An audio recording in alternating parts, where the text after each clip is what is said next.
Well, we're out on a small farm today, down the road from the home farm, and we're going to actually head down to the bottom here and work on a project. We're going to fence in some beans that we planted about a week ago, and we're going to put the non-typical hot zone fence around those to keep the deer out of half of that field. That field sits right in front of the old redneck blind.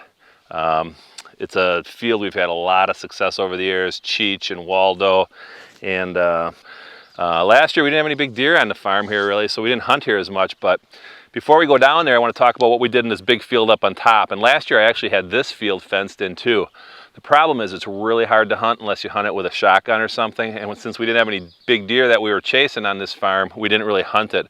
What we did in this field this year is the steep slope where we get a lot of erosion along the edge of the woods. I planted clover and oats. Once that clover starts to take off, we'll cut those oats out of there. And then in the middle here, this field that's getting overtaken behind me with foxtail, we've got corn in here, so I need to come and spray this today or tomorrow. And then the coolest thing we did, we planted about an acre of trees. We got about 750 trees we got from the Iowa State Nursery. And we planted those about 2.5 weeks ago, and they look awesome. The one thing that's going to be nice with those trees in a couple of years, it'll start to put a barrier where I can sneak down to the bottom. It's the one thing I always hate about hunting this spot. Whenever we go down to the bottom, I feel like I'm coming over the edge of a desert without a tree anywhere. It seems like every deer in the county can see me.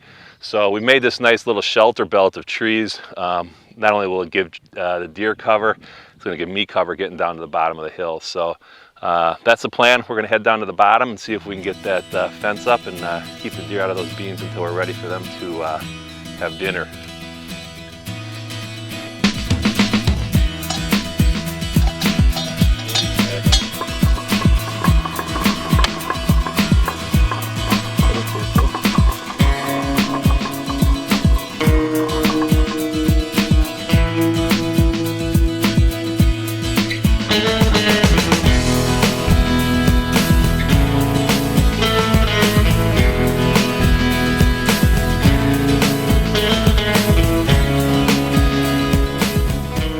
Well, there it is. We got the hot zone fence up. I forgot my torch so I could twist my wires together and hook it up to the battery, but there's really no beans in there that are really in any danger of the deer getting them yet. So looks perfect. Same setup we had last year. We just need a couple big deer in here this year. And this will be not only, we'll probably take this thing down about the beginning of the rut, beginning of November, end of October, depending on what's going on with the other beans in there.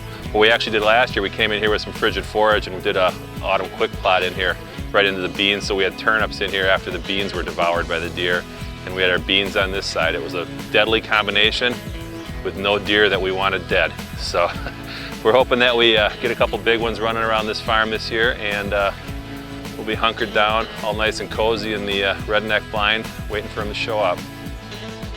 November can't get here soon enough.